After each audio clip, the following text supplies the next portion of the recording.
So one of the things I looked at, discussing is different type of diets.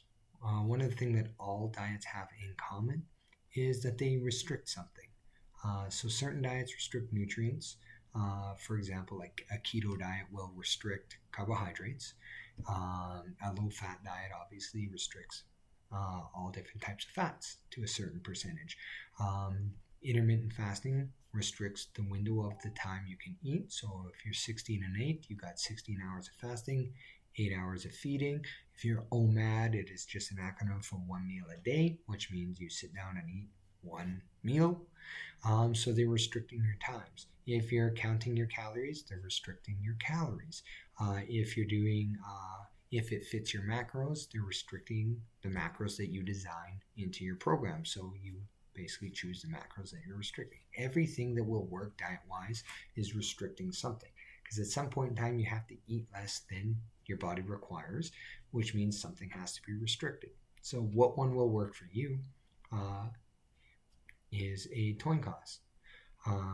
We are looking at figuring out what the best method for you is. So if you're on a keto diet but you absolutely love carbs, at some point in time, this aspect of never eating a carbohydrate again will be an issue. So when you're presented that opportunity in a room with a cookie, you're going to have problems with said cookie, and then you're going to have issues with the thoughts around it. So it'll suddenly demonize the cookie.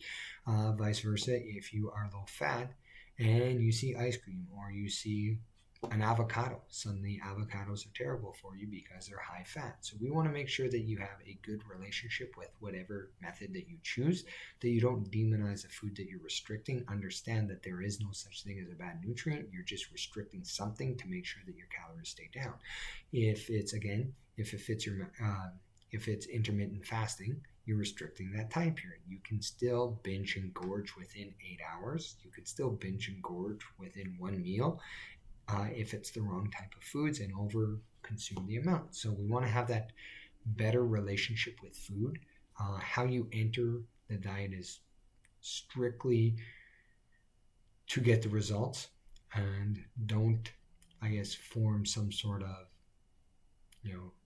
biased on that nutrient that you're restricting, or you're going to have a long-term issue with said nutrient, and that's going to cause a lot more problems in the long run, especially if you ever want to change the style of diet.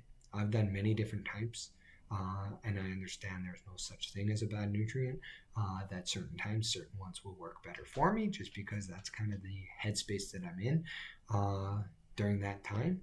You look at them as tools. A hammer is not better than a measuring tape, which is not better than a saw.